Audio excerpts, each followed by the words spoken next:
If you notice the thumbnail, which is the title of this particular mini teaching, it's COVID for 19 years with question mark. Now, I did not say that, but I was noticing that there was a report that came out on Bloomberg in which they have been allegedly tracking all of this. And they said that, and of course, this was repeated in Deadline, that's a website, the New York Post, etc., because the question came up, when is this going to peak, or when will things actually get back to some kind of normality, or will they actually get back to normal? And according to the Bloomberg report, and they're basing this on the rate of what's called herd immunity, when like 85% of your people have either been vaccinated or had combined having the virus and vaccination, etc.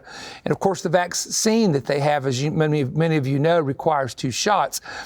So they said in the U.S., the projection is that with the people that have had it, that have survived, that have some form of immunity, and they don't know how long that immunity actually lasts, etc., because if you've ever noticed, every year there's a brand new flu shot for the flu, and it's been going on that way for years.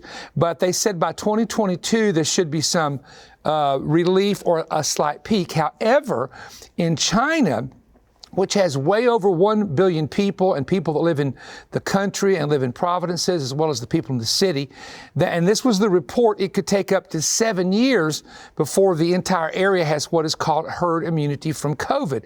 Canada, and again, this was in the Bloomberg report, could be up to 10 years, and this has to do with the amount of vaccines, the vaccine working, and so many other questions, and you can look up those reports if you're interested. Now, when it comes to Canada, something happened recently that affected my wife and I, and that was that Canada shut down the cruise ships from coming in, and it's going to be affect, as far as we know, her birthday cruise, which was planned for going into New York and going up into Canada, so that's going to have to be changed. Pam told me, she says, look, with changing everything, we were going to Hawaii, we changed it, we're going to there, and now we're going to probably have to change that. So she's thinking about just doing a big birthday bash right here in town and inviting everybody. So we'll see what happens with Pam's September birthday party. But now let me just add that, of course, as in this report, as it said, these numbers will change monthly. They do believe, according to, again, reports, that there have been up to 7 variants of COVID over the years. That's over the years. There's been like swine flu, there's been bird flu, there's been all these flus. Most of them originating over in Asia, of course, and spread, and those were put under control over the years, but this one is very different. So the spiritual danger to all of this, in my opinion, of something lasting for a year to 2 in some of these countries longer, would be the individuals who are not going back to church, who are mostly the elderly people, and 40 to 60% of people have been out of church. Now, I want you to think about this. You've been out of church for a period now of about 8 to 10 months, and some of them it's going on almost a year. In some states, churches are still shut down. So there's a real situation going on here. Now, I want to look at this 7 years because my subject today, and please watch all of this. Don't just cut it off in the middle. Listen to this and tell me what you think about it. There is a really unusual 7-year pattern recorded in Genesis chapter 47. And so what I want to do is take you to Genesis chapter 47 and tell you what's happening. There is 7 years of plenty in which there was prosperity, and Joseph, the Hebrew, had the wisdom of taking grain in Egypt and storing it in the cities in storehouses because he knew a 7-year famine was coming. Then there was 7 years of lack. And in the 7 years of lack, it started out mild and it got worse as the years progressed. But let me show you Exodus. I said Genesis. I wrote down Exodus. Excuse me, it's been a long weekend. Genesis chapter 47. Here's the 5 things. Number 1, they gathered the money that was being used to buy. The government took the people's money. This is in Egypt now. Number 2, it says, then the money failed, meaning the people's money ran out, so they started bartering. They started exchanging their cattle for grain. So they went from money to a bartering system. The third thing that happened is the people then lost their lands. They were unable to pay for their lands because it was farming land and there was nothing to farm and no money to make. So the government then, this is the Egyptian government, then took the farming land from the farmers in order to get them grain, which was, of course, the food in this scenario was controlled by the government itself. And number 4, people began to moving back into cities where the silos were, where the grain was, where they could get in other words, these cities were the distribution centers. So they began to go back to the cities and begin to be moved back in there because that's where the food was being distributed. And the fifth thing, which is a little odd here in this story, is it says that the priest land, these were the Egyptian priests, their lambs were kept, and the state controlled it, but yet the priests were able to keep the land. Now, I'm the kind of person, if you know me, that I'll look at Old Testament stories to see, okay, is there a repetitive type of type or shadow or picture or antitype or something, imagery that is repetitive for our generation, like the days of Lot, the days of Noah? You've heard me talk about that perhaps, etc. Now, in the 5th year of the famine, after 5 years, they began to give people seed and giving it to the people to help them to survive. And of course, this is very interesting, as we're going to talk about in just a moment. So let me talk about the 5 parallels of today.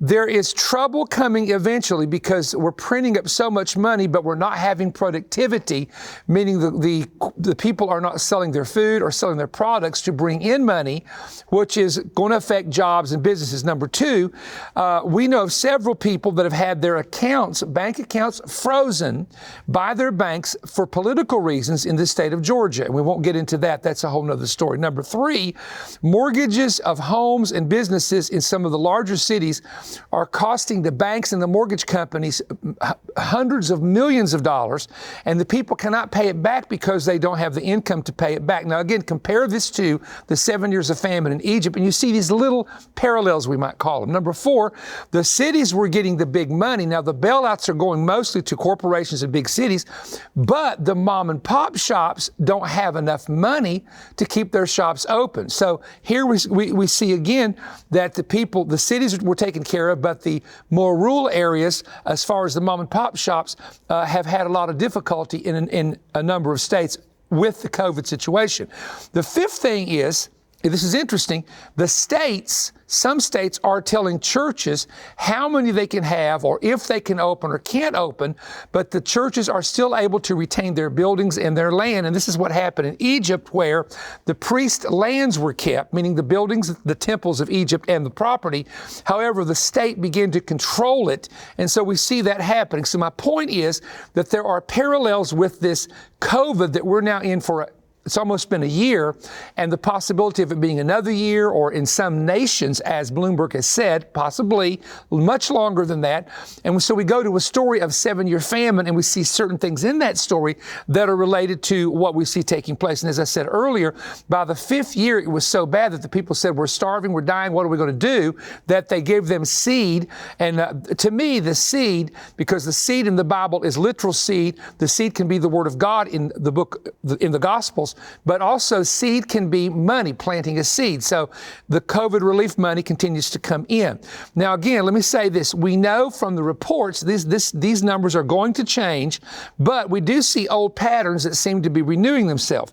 The thing that I would say to people is you've got to do your best to be safe with what is going on. You do have to build your immune system, and they're now saying something they were saying last year, but nobody was reporting in the media. Now the media's reporting it about the zinc and the vitamin D and all those type of things. India actually has a pack that they've come out with for like $3, under $3, that has all of the zinc and the vitamin D and the other vitamins that people should take. And they're actually selling that to their people in India. The main thing I would say to you is 2 things, and that is, as believers, we are to fear not. There's 365 do not fear, do not be afraid in the Bible. There's 365 days a year. That should teach you something. It's to not be afraid. Even though you hear reports and you see things, and there's so much, there is misinformation and information both mixed in at the same time. But I would also encourage those of you who have a prayer life to pray that this virus will be supernaturally defeated. Because you and I know we don't want any country, I don't care if it's China, I don't care Indonesia, where it would be, we don't want any country to have to deal with this type of thing for 7 years before it's completely shut down or it's completely stopped. And it will take, I have to be honest with you, and I think any of you know this, whether you're secularists or Christians, that it's going to take something beyond the natural to actually defeat this thing. And I know the only thing that can do that would be the supernatural power and presence of God just shutting it down. So we need to pray that. We need to believe and pray that something will happen to help us. Well, thank you for joining me. Just a little update. Thought you might find this interesting. So stay in touch with us at perrystone.org. And also we'll have at the end, watch to the end, we'll have an advertisement on some of our resources as well. Thank you for joining me. Don't forget to subscribe, thumbs up, and tell others about the Perry Stone YouTube channel. We are living in epic times. We are the Revelation generation, and we must not hide in spiritual darkness, but must clearly understand these prophetic times and seasons. Also informing others that the last days are upon us. Perry Stone and Bill Cloud have joined together for an urgent series of new prophetic updates that are now available to you on CD or DVD. The messages included by Perry are the Hebraic prophetic code concealed in the Seventh Kingdom parables, America, epicenter of the next revolution, the new 70-year prophetic cycle and latest end-time signs, Israel prodigies being fulfilled, final birth pangs of the Messiah, America in crisis, the sign of fires, the axe, and the tree. Also included in your CD or DVD set are 3 messages by Bill Cloud that contain amazing prophetic insight. The messages are the beginning of sorrows, when God hides His face, the fight for America. To receive your set of CDs, request offer number 20PS2-CD. They are available for your gift of $60 or more. To receive the DVDs, request offer number 20PS2-DVD. They are available for a gift of $80 or more. You can order online at perrystone.org or by calling toll-free 1-888-21-BREAD. That's 1-888-212-7323.